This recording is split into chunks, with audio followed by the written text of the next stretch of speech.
গ্রাম বাংলার হারিয়ে যাওয়া অতি পরিচিত এক সবজি চচ্চড়ি। দেখতে যেমন লোভনীয়, খেতে কিন্তু দুর্দান্ত হয়। পুরনো দিনের মা ঠাকুমারা রান্না করত এইভাবে। তার জন্য ভিডিওটা সম্পূর্ণ দেখার অনুরোধ রইল। ঘ্যাটকোল ডাঁটা বা খাড়কোল ডাঁটা, ডাঁটার ওপর থেকে ছাল মতো ওটা ছাড়িয়ে পরিষ্কার করে ধুয়ে লবণ জলে একটু গরম হলে ভাপিয়ে জলটা ফেলে দেব। এইভাবে ফেললে তাহলে আর গলা ধরে না। এই দিকে একটা প্যানে তেল দিলাম, তেল দিয়ে শুকনো লঙ্কা ফোড়ন দিলাম, দিয়ে একটা আলু কুচিয়ে দিলাম, দিয়ে সেই আলুতে অল্প হলুদ আর লবণ দিলাম, দিয়ে একটু ভেজে নেব। এমনভাবে ভাজবো, ভাজতে ভাজতে যেন আলুটা প্রায় সিদ্ধ হয়ে আসে। আলুটা প্রায় সিদ্ধ এসছে, এবার এক সাইড করে নেব।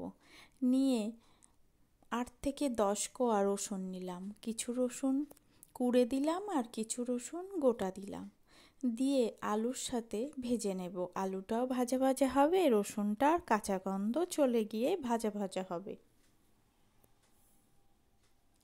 এবার আবার একটা সাইড করে নিলাম, নিয়ে কুচো চিংড়ি নিলাম, নিয়ে লবণ আর হলুদ দিয়ে চিংড়িটাকে একটু ভেজে নেব।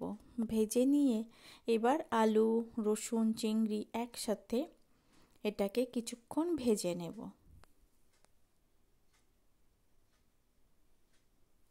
ভেজে নেওয়া হয়ে গেছে, এবার যেই ভাপিয়ে রাখা ঘ্যাটকোল ডাঁটা বা খাড়কোল ডাঁটা ওটা দিয়ে দিলাম, দিয়ে আলু সব কিছুর সাথে সুন্দর করে মিশিয়ে এটা একটু ঢেকে রান্না করে নেব।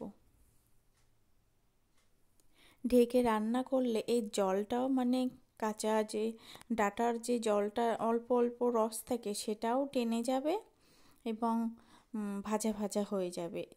এইভাবে বানালে আর গলা ধরে না বা গলা চুলকায় না। অনেকের মুখ চুলকায়, ওই জন্য।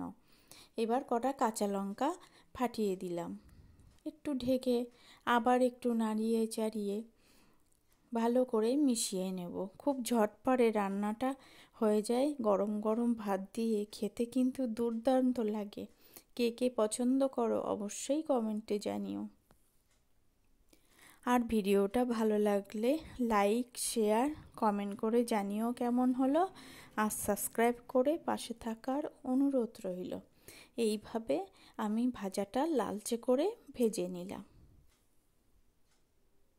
পাতা বাটা তো সবাই খেয়ে থাকি, পাতাটা নিয়ে ডাঁটাটা এইভাবে তোমরা বানিয়ে দেখো, কি অপূর্ব খেতে।